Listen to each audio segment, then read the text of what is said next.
నమస్తే friends. Tomato నిల్వ పచ్చడి అయితే పెడుతున్నానండి ఈరోజు.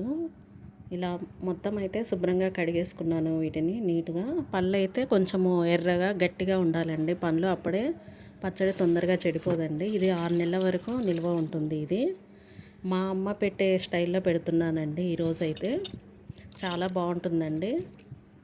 ఇలా మొత్తం శుభ్రంగా కడిగేసుకొని ఇవన్నీ ఒక పొడి బట్ట పైన వేసేసుకొని శుభ్రంగా తుడిచేసుకోవాలండి తేమ మొత్తము. ఇలా పూర్తిగా తేమ లేకుండా చూసుకోవాలండి. తేమ ఉంటే చెడిపోతుంది పచ్చడి అయితే తొందరగా. అందుకని ఇలా కొద్దిసేపు అయితే ఫ్యాన్ కింద పెట్టేసుకుంటే మొత్తం తేమ అంతా పోతుంది. తర్వాత ఇది 3 కిలోలకి 1/2 కిలో చింతపండు తీసుకున్నాను. దేశీ టమోటాలు కదా, పుల్లగా ఉంటాయి కాబట్టి చింతపండు 1/2 కిలో తీసుకుంటే సరిపోతుంది. మొత్తం ఇలా పిచ్చెలు ఇంకా ఏమన్నా ఇలా పీసులు అన్నీ ఉంటే తీసేసుకొని నీట్గా ఇది ఇలా అయితే చేసుకొని పక్కన పెట్టేసుకోవాలి.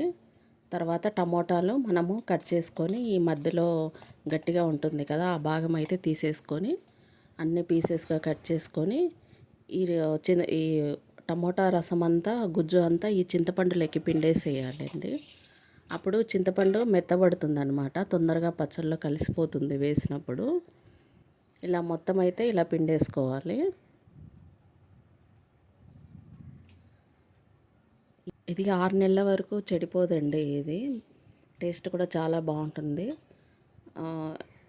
ఆల్రెడీ నేను ఒక 3 కిలోలు పెట్టేశానండి, అది అయిపోని వచ్చింది, అందుకని మళ్ళీ పెడుతున్నాను. ఇప్పుడు టమోటా సీజన్ కదా, మళ్ళీ సీజన్ పోతే మళ్ళీ రేటు పెరిగిపోతాయి, అప్పుడు పెట్టుకోలేమండి. ఇలా పెట్టుకుంటే మనము టిఫిన్స్లలో కానీ అన్నంలో కానీ బాగుంటుందండి, తింటే వేసుకొని వేడివేడి అన్నంలో. ఇలా అయితే మొత్తం అయితే ఇలా రసం అంతా ఈ చింతపండులోకి పిండేశాను. తర్వాత మనము ఒక పాత్ర పెట్టేసుకొని, స్టీల్ది కానీ, నా దగ్గర స్టీల్ది లేదండి అందుకే సిల్వర్ది పెట్టుకున్నాను. ఇలా 3-4 గంటలు ఆయిల్ వేసుకొని ఈ కట్ చేసుకున్న ఈ టమోటా పీసులన్నీ ఇందులో వేసేసుకోవాలి. మంట మీడియంలో పెట్టుకొని మధ్య మధ్యలో తిప్పుతూనే ఉండాలండి. ఫుల్గా పెట్టామంటే మాడిపోతుంది, తొందరగా అడుగంటుతుంది. చిన్న మంట పైనే పెట్టుకొని తిప్పుతూ ఉండాలండి మధ్య మధ్యలో. నాకైతే కరెక్ట్ ఇది పచ్చడి అంతా తయారయ్యేసరికి 1.5 గంట పట్టిందండి నాకైతే. ఇంకా కట్టెల పొయ్యి ఉన్న వాళ్ళైతే కట్టెల పొయ్యి మీద చేసుకుంటే ఇంకా బాగా వస్తుంది, తొందరగా కూడా అయిపోతుంది. ఇలా అయితే మధ్య మధ్యలో తిప్పుతూనే ఉండాలండి.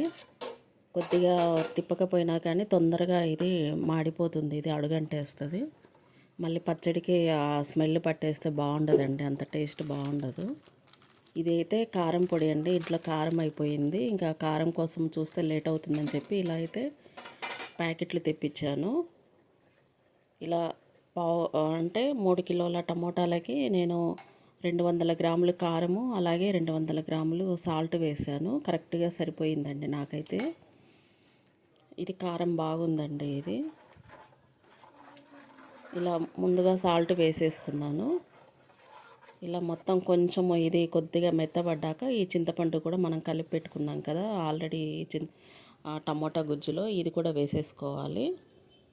ఇది కొంచెం మెత్తబడ్డాక కారం వేసుకుంటే బాగుంటుంది. ముందే కారం వేసుకుంటే కారపు ఘాటుగా బాగోదు పచ్చడి.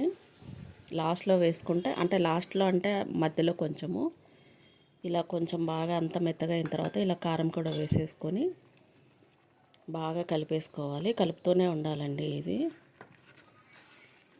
ఆ ఉడికేటప్పుడే ఆ మంచి వాసన వస్తుందండి, అసలు ఆ వాసనకే తినాలనిపిస్తూ ఉంటుంది. ఇలా కొద్దిగా పసుపు వేసుకుంటే కలర్ బాగుంటుందండి. కొంతమంది కొంచెం చక్కెర కూడా వేసుకుంటారు.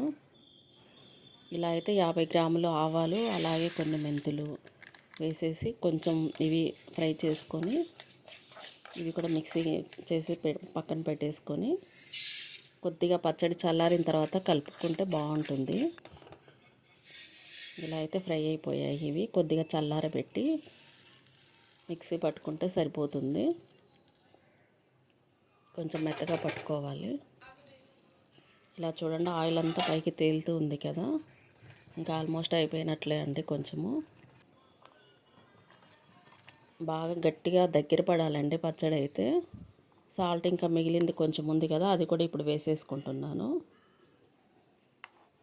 అంటే అక్కడి వరకు అయితే 100 గ్రాములు అండి అది. అందుకే అట్లా చూపిస్తున్నాను మీకు ఆ గ్లాస్కి. ఆల్రెడీ వేశాను కదా నేను. కొంచెము వేస్తున్నా అండి.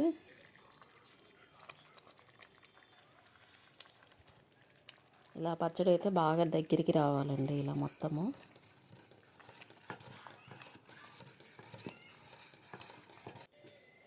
ఇది కూడా పౌడర్ పట్టేసుకున్నాను.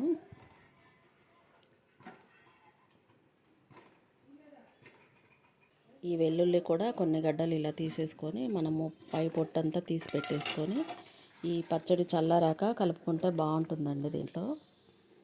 ఇలా మనం సీజన్ అప్పుడు మామిడికాయ పచ్చడి కానీ, టమోటా పచ్చడి కానీ, ఉసిరికాయ, నిమ్మకాయ ఇలా సీజన్ వచ్చినప్పుడల్లా పచ్చళ్ళు పెట్టుకుంటూ ఉంటే మనకి ఎప్పుడన్నా మధ్యలో ఇరుకు ఇబ్బందులకి యూజ్ అవుతుంది. అలాగే టిఫిన్స్లలో కూడా మనకి దోశలో కానీ, ఉప్మాలో కానీ బాగుంటుంది తినడానికి.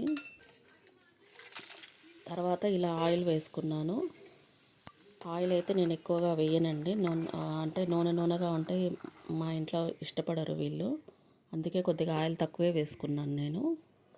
ఇలా పోపు గింజలు అంటే ఆవాలు, మినప్పప్పు వేసేసుకొని కరివేపాకు, ఎండుమిర్చి అన్నీ వేసుకొని కొద్దిగా వెల్లుల్లి కూడా కొద్దిగా కచ్చాపచ్చగా దంచి వేస్తే ఆ స్మెల్ బాగుంటుంది. ఇలా అయితే కొద్దిగా చల్లారాక ఈ ఆవాల పిండి పట్టి పెట్టుకున్నాం కదా, అది కూడా కలిపేసి ఇది పోపు పెట్టుకున్నాము కదా, ఇది కొంచెం చల్లారాక ఇందులో కలిపేసి ఈ వెల్లుల్లి కూడా కలిపేసి బాగా తిప్పేసుకోవాలి. అంతే అండి, పచ్చడి అయితే రెడీ అయిపోయింది. ఇలా అయితే ఇది నైట్ అంతా అట్లే పెట్టేశానండి. ఉదయానికి చల్లగా అయిపోయింది కదా. తర్వాత ఒక డబ్బాలో అయితే స్టోర్ చేసి పెట్టుకున్నాను. తర్వాత మనకి ఎంత కావాలంటే అంత చిన్న ఒక డబ్బాలో పెట్టేసుకుంటే మనము డైలీ యూజ్కి బాగుంటుందండి. ఆ పచ్చడి చూడంగానే మా బాబు వేడి వేడి అన్నంలో అయితే వేసుకొని తింటున్నాడు. చూడండి కలర్ కూడా.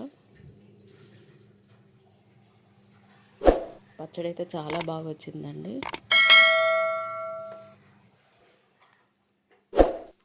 మా చిన్నప్పటి నుంచి మా అమ్మ అయితే ఇలాగే చేస్తూ ఉంటుందండి.